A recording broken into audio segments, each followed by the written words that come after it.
ہمارے ساتھ موجود تھے سید محمد علی صاحب، مزید بھی ان سے بات کریں گے. ابھی ہمیں جوائن کیا ہے تجزیہ کار ندیم ملک صاحب نے. ندیم ملک صاحب آپ کا بے حد شکریہ. ندیم ملک صاحب، لیفٹیننٹ جنرل فیض حمید ریٹائرڈ کو فوجی تحویل میں لے لیا گیا ہے، کیا سمجھتے ہیں قانون کی گرفت سے اب کوئی نہیں بچ پائے گا؟ بہت مناسب ہوگا کہ بہت ٹرانسپیرنسی کے ساتھ، شفافیت کے ساتھ اور کھلی عدالت کے اندر یہ جتنے معاملات، یہ کورٹ آف انکوائری جو مارشل لا والی کارروائی ہے، یہ کورٹ مارشل والی کارروائی ہے، یہ شاید اتنی پبلک نہیں ہوتی، لیکن جتنا اس کو شفاف اور ٹرانسپیرنٹ بنایا جائے اتنا ہی اچھا ہوگا، کیونکہ ان کے اوپر جو الزامات کی نوعیت ہے وہ بہت سنگین ہے. ٹاپ سٹی کے مالک نے جو الزامات عائد کیے تھے اس میں تو زور زبردستی کے ساتھ زمین ہتھیانے، ان سے پیسے لینے، پھر یہ گھر کی فیملی کے ممبرز تک اڑانے اور ہراساں کرنے کے الزامات شامل ہیں. اور یہ سرونگ جب تھے، یہ اس وقت کے الزامات ہیں جب ان آفس تھے. تو بہت سنگین نوعیت کی چارج شیٹ ہے اور اس کے اوپر فوج کا انیشیٹ کرنا کارروائی قابل ستائش ہے. اور بہت اچھا ہے کہ ISPR نے اس کے اوپر پبلک سٹیٹمنٹ جاری کی ہے. اب میری تو ذاتی طور پر خواہش یہ ہوگی کہ اس کارروائی کی ڈے ٹو ڈے جو اپڈیٹ ہے وہ بھی پاکستانی عوام کے ساتھ شیئر کرنی چاہیے. الزامات کی نوعیت کیا ہے اور ابھی تک تحقیقات کے نتیجے میں کیا چیزیں اور کیا شواہد سامنے آئے ہیں، تاکہ پورا جو چارج شیٹ ہے وہ اسٹیبلش ہو، لوگوں کے سامنے ہو، کسی کو یہ شکوہ نہ ہو کہ اس کے ساتھ زیادتی کی گئی، زور زبردستی ہوئی. اور شکایات کی نوعیت جو ہے وہ بھی عوام کے نالج میں ہونی چاہیے کہ یہ الزام تھا. کیونکہ مجھے یاد پڑتا ہے کہ جب یہ انٹیریئر منسٹر تھے رانا ثناء اللہ، تو ہم نے ان سے پوچھا تھا کہ یہ زمینوں والے معاملات کا الزام ہے جنرل فیض کے اوپر، تو ایک ہاؤسنگ سوسائٹی کا ذکر آتا ہے، تو ان کا جواب تھا ایک ہاؤسنگ سوسائٹی کا، ایک سے زیادہ ہاؤسنگ سوسائٹی کے وائلیشن میں وہ انوالو ہے، یہ ان کا جواب تھا. تو اگر یہ نوعیت ہے تو پھر یہ بہت سنجیدہ معاملہ ہے اور فوج کو اس کے اوپر بہت کھلے عام آگے بڑھنا چاہیے. اور میرے خیال میں اس معاملے میں ان کو شاباش دینی چاہیے کہ جتنے بھی آفیشلز کے خلاف اس طرح کے الزامات آئیں ان کو کھلے طریقے سے تحقیقات کر کے سزا کے عمل سے آگے بڑھائیں. جی ٹھیک ہے ندیم ملک صاحب، آپ ہمارے ساتھ موجود ہی رہیے گا. سید محمد علی صاحب بھی ہمارے ساتھ موجود تھے، گفتگو کر رہے تھے، ساتھ ہی رہیے گا. ندیم ملک صاحب، جس طرح سے سید محمد علی صاحب نے کہا ہے کہ یہ ایک پیغام ہے سیاسی قیادت اور باقی سب کے لیے بھی، آپ سمجھتے ہیں کہ واقعی ایک پیغام ہے اور اسی جذبے کے تحت کارروائیاں ہوں گی اور قانون کا احترام جو ہے اس کو سب سے بالا رکھا جائے گا؟ دیکھیے کہ یہ جو پبلک سٹیٹمنٹ ہے نا ISPR کی، یہ تو پہلی انڈیکیشن ہے کہ وہ فوج اس معاملے کے اندر کسی نرمی کو برتنے کے حق میں نہیں ہے. کیونکہ پہلی اطلاعات یہ تھیں، ٹو بی ویری آنیسٹ، پہلی جو اطلاعات یہ تھیں کہ جب الزامات کی نوعیت سامنے آئی تو کچھ لوگوں نے کہا کہ یہ ایک جنرل کے خلاف الزامات ہیں، تو ایک جنرل کے خلاف ایکشن ہوا تو پھر جو باقیوں کے اوپر الزامات آئیں گے تو ساروں کے خلاف کارروائی کرنی پڑے گی، اس لیے فوج ایکٹ ہی نہیں کرے گی. یہ فرسٹ امپریشن یہی تھا کہ فوج ایکٹ ہی نہیں کرے گی، چاہے جو مرضی الزامات ہیں. زبانی باتیں تو ہو رہی ہیں. مجھے یاد پڑتا ہے کہ ہم نے سما کے اوپر ایک پروگرام کے اندر اس کے اوپر بریکنگ سٹوری چلائی تھی کہ فوج نے وہ بورڈ آف انکوائری تھا، اس کا پورا نام پتہ نہیں، اس کو پورا نام، اس کا ٹیکنیکل ٹرم کیا ہے، کہ وہ انیشیٹ کر دیا اور اس میں تحقیقات کی جا رہی ہیں جنرل فیض حمید کے خلاف. تو ہمیں رد عمل بہت ملا اس کے اوپر اور یہ بھی لگا کہ شاید کوئی دباؤ والے بعض جگہوں سے، حلقوں سے ہمارے آرگنائزیشن کی طرف بھی آیا، لیکن امپریشن یہی دیا گیا کہ نہیں، ایک جنرل فارمر DGI یا فارمر آرمی کی فوج تو اس کے خلاف کارروائی کرے گی نہیں. تو وہ امپریشن جو تھا وہ اس کارروائی نے اس کی نفی کر دی ہے کہ فوج تیار ہے کہ اگر ٹاپ سٹی جیسے الزامات جس کی نوعیت اس پریس اسٹیٹمنٹ کے اندر واضح کر دی گئی ہے کہ ان کے اوپر چارج شیٹ کیا ہے، تو کورٹ مارشل کرنے سے فوج گریز نہیں کرے گی. مجھے یہ سٹیپ ان کا اچھا لگا ہے. اچھا اس لیے لگا کہ ان کے بعض جو لوگ ہیں فوج کے ہمارے افسران جو ہیں، جیسے یہ ایران کے بارڈر کے اوپر تیل کی سمگلنگ ہے، یا IGFC کچھ فارمر تعینات رہے، یا کچھ افغانستان والی سائڈ پہ کچھ ایک دو افسران تھے، ان کے اوپر الزامات کی نوعیت بہت سنگین نوعیت کی تھی. تو اس کے اوپر جب آپ سزا کے عمل سے گزارتے ہیں، تحقیقات کرتے ہیں اور سزا کے عمل سے گزارتے ہیں، پھر ادارے کے اوپر سوال نہیں کوئی اٹھا سکتا. میں یہ نہیں کہہ سکتا کہ ادارہ اس کے اندر خاموشی اختیار کر رہا ہے یا انڈر دی کارپیٹ چیزوں کو دھکا دے رہا ہے تاکہ فوج کا ادارہ جو ہے وہ ایک ہولی کاؤ کا اس کا اسٹیٹس برقرار ہے.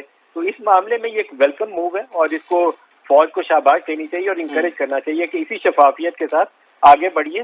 فوج کا ادارہ اس سے مضبوط ہوگا، توانا ہوگا، لوگوں کا اعتماد بڑھے گا جب وہ کارروائی کریں گے. کوئی بھی شخص اگر کوئی سی کرپٹ پریکٹسز کے اندر انوالو ہے، آئین شکنی میں انوالو ہے، سمگلنگ کے اندر کسی کا نام آتا ہے، تو اس کے خلاف قانون حرکت میں آنا چاہیے. یہ ویلکم موو ہے. ٹھیک ہے محمد علی صاحب، آپ بھی اس حوالے سے آگاہ کیجیے گا. ایک تو یہ کہ جیسے کہ ابھی ابصار صاحب ساتھ موجود رہیے گا. ندیم ملک صاحب، جس طرح سے ابصار صاحب نے بھی بات کی، اس سے پہلے حافظ احسان صاحب بھی بات کر رہے تھے کہ باقی ہر طرف سے آواز تھی کہ فوج میں اکاؤنٹیبلٹی نہیں ہے. آپ کو لگتا ہے کہ جو تاثر تھا یہ اب ختم ہو جائے گا اور اس آواز کا پاک فوج کی جانب سے مؤثر جواب دیا گیا ہے؟ یہ ایک سٹیپ سے ختم نہیں ہوگا، یہ ویلکم فرسٹ سٹیپ ہے. اس کو کہنا چاہیے کہ بہت خوش آئند ہے کہ فوج نے اس طرف ہمت دکھائی ہے اور اس پہ وہ ڈیفینسو نہیں ہوئے، اپنے وہ شیل میں بند نہیں ہوئے کہ نہیں فوج کا جنرل ہے، فارمر ڈی جی آئی ہے یا فارمر آرمی چیف ہے، اس کے خلاف تو ہاتھ نہیں ڈالنا. فوج میں ماضی میں مثالیں موجود ہیں. جنرل کیانی نے آئی تھنک مجھے یاد پڑتا ہے 3 جنرل تھے، ان کو ریٹائرمنٹ کے بعد یونیفارم پہنا کے ان کے خلاف کارروائی کا آغاز کیا تھا. اس میں ایک NLC والے تھے، ایک فارمر کوئی IGFC تھے اور ایک کوئی اور سے، 3 جنرل تھے. تو یہ طریقہ کار بہت میرے خیال میں شفافیت کے ساتھ، میں تو بار بار اس پہ زور دے رہا ہوں کہ شفافیت کے ساتھ اور پبلک نالج کے ساتھ اس کو آگے بڑھانا چاہیے تاکہ لوگوں کا اعتماد اپنے ادارے کے اوپر جڑا رہے، برقرار رہے. ابھی جیسے فیض آباد دھرنے کا ذکر ہوا ہے تو فیض آباد دھرنے کے اوپر یہ جو موجودہ چیف جسٹس قاضی فائز ہیں ان کی ایک ججمنٹ ہے اور ان کی ججمنٹ کے بعد ہی جو انہوں نے ججمنٹ تحریر کی تھی اس کے بعد ہی ان کے خلاف وہ جو ریفرنس کا معاملہ تھا وہ شروع کیا گیا تھا. اور PTI کی حکومت بھی اور اس وقت کی اسٹیبلشمنٹ کی عام شخصیات بھی دونوں اس کے پیچھے تھے کہ قاضی فائز عیسیٰ نے کیونکہ جنرل فیض کا نام اپنے حکم نامے کے اندر لکھ لیا ہے اس لیے اب تو یہ جج سپریم کورٹ رہ ہی نہیں سکتے، ان کی چھٹی کرانی ضروری ہے. شوکت صدیقی صاحب ہمارے سامنے ایک مثال ہے جنہوں نے مثال دی کہ کس طریقے سے نون لیگ کی قیادت کے خلاف فیصلے لینے کے لیے ان کو دباؤ کا سامنا کرنا پڑا اور پھر وہ اپنے جج کی حیثیت سے نوکری سے ہی چلے گئے. تو یہ معاملات انہونے نہیں ہیں. ایسے معاملات پاکستان میں ابھی اسلام آباد ہائی کورٹ کے ججوں نے جو خط لکھا ہے اس کے اندر ابھی بھی انہوں نے عہدوں سمیت مختلف واقعات درج کیے ہیں. تو فوج کو اس کے اوپر آگے بڑھ کے کارروائی کرنی چاہیے. میں تو یہی کہوں گا فوج کا دائرہ اس سے مضبوط ہوگا، توانا ہوگا اور لوگوں کا اعتماد اس کے اوپر بڑھے گا. فوج ایسی ہونی چاہیے آپ جس کے اوپر آنکھیں بند کر کے آپ یا سپریم کورٹ یا فوج یہ ایسے ادارے ہیں آپ دیکھتے ہیں مشکل میں دیکھتے ہیں، طوفان آ گیا ملک کے اندر حالات خراب ہیں تو آپ فوج پر دیکھتے ہیں فوج آئے گی تو یہ معاملہ سنبھال لے گی. آپ کے اندر کورونا کا ایشو پیدا ہوا تو فوج آ گئی، سیلاب آئے تو آپ فوج کو دیکھتے ہیں، ارتھکویک آئے تو فوج کو دیکھتے ہیں. تو فوج کے اوپر آپ کا اعتماد رہنا چاہیے، آنکھیں بند کر کے یقین ہونا چاہیے. اور اس کے اوپر اگر کوئی کرپشن کے ہائی آفیشل کے اوپر چارج آتے ہیں وہ چندے کی ہوتے ہیں، مطلب 8-10 لاکھ کی فوج کے اوپر 4 لوگوں کے اوپر الزام ہوگا، 10 لوگوں کے اوپر الزام ہوگا، اس سے زیادہ لوگوں پہ الزام نہیں ہوتا.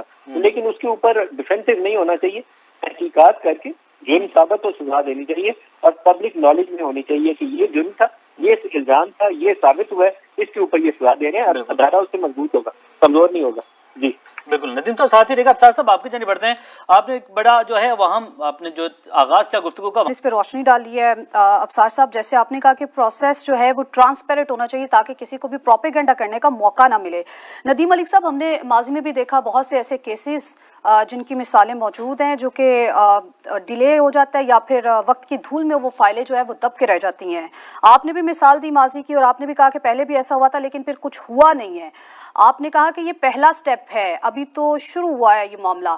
کیا سمجھتے ہیں نیکسٹ سٹیپ کیا ہوگا اور اس کیس کا انجام کیا دیکھ رہے ہیں؟ دیکھیے کہ اس کیس میں جنرل فیض کے ساتھ آپ نے یہ جو ان کی آفیشیل سٹیٹمنٹ ہے نا SPR کی اس کو پڑھیں تو ایک لائن ہے جو وہ کہتی ہے کہ ریٹائرمنٹ کے بعد بھی جو ان کے اوپر شکایات تھیں وہ بہت ساری جو ان کے اوپر شکایات ہیں انہوں نے واضح نہیں کی ہیں، لیکن جو ہم گوسپ سنتے تھے کہ تحریک انصاف کے بعد معاملات کے اندر ان کا انوالومنٹ رہا ہے. اس کے علاوہ بھی کچھ ہو تو مجھے معلوم نہیں ہے، لیکن یہ وہ چیزیں تھیں جو ہم سیاستدانوں سے سنتے تھے. ابھی بھی حکومت کے لوگ اگر آپ پوچھیں تو کئی مووز جو تھیں PTI کی اس کو ریلیٹ کرتے ہیں جنرل فیض یا کچھ جو PTI کے قریب ہم خیال گروپ کہا جاتا ہے جنرلز کا جو اس کو سپورٹ کرتے تھے، تو وہ کہا جاتا ہے کہ ریٹائرمنٹ کے بعد بھی ان کی جو سیاسی چالیں ہیں یا حکمت عملی ہے اس کے اوپر ان کی سوچ کا اثر موجود ہے. ریٹائرمنٹ کے بعد آئی تھنک 2 سال کی ایک شرط ہے، اس کے بعد تو ایز اے فری سٹیزن یہ کسی بھی سیاسی کام میں حصہ لے سکتے ہیں، حرج نہیں ہے. لیکن اصل تو ایشو میرے پاس یہ ہے کہ کوئی خلاف قانون کام کیا ہے، کوئی ایسا کام کیا ہے جو ملکی مفاد کے خلاف جاتا ہے. جیسے بعض کنٹروورشل مووز ہیں جس کے اوپر فوج کو کسی اسٹیج کے اوپر بہت دل بڑا کر کے ایک اسیسمنٹ کرنی چاہیے. یہ جو طالبان جن سے ہمارے اس قوم کے بیٹوں نے ہزاروں کی تعداد میں اپنی جانیں قربان کر کے ان کو شکست دی تھی TTP کو، ان کو واپس پاکستان میں آباد کاری کس نے کروائی اور جیلوں سے بند کس نے کیا، اور وہ جو ہائی پروفائل ٹیررسٹ تھے ان کو پریزیڈنشل پارڈن کس نے کیوں دلوایا، یہ کچھ چیزیں جس کا جواب آنا چاہیے. اسی طریقے سے جو ایرانین بارڈر سے تیل کی سمگلنگ ہے وہ میرے خیال میں سالانہ $1.5-2 ارب سے زیادہ ہے جو سالانہ تیل سمگل ہوتا ہے، اور وہ معاملہ شفاف نہیں ہے، اس کے اوپر سوالات ہیں. ابھی ریسنٹلی DG SPR نے تو اپنی پریس کانفرنس کے اندر اس کی جو تجویز پیش کی تھی مجھے اس سے اتفاق نہیں ہے. انہوں نے کہا تھا بلوچستان میں اکنامک ایکٹیویٹی اور اس طرح کی چیزیں ہمارے اوپر الزام آئے گا. اس کے اوپر فوج کو آگے بڑھ کے بارڈر سیکیور کرنے چاہیے تاکہ سمگلنگ بالکل زیرو ہو جائے، زیرو ٹالرنس رہنی چاہیے، کوئی نرمی نہیں ہونی چاہیے.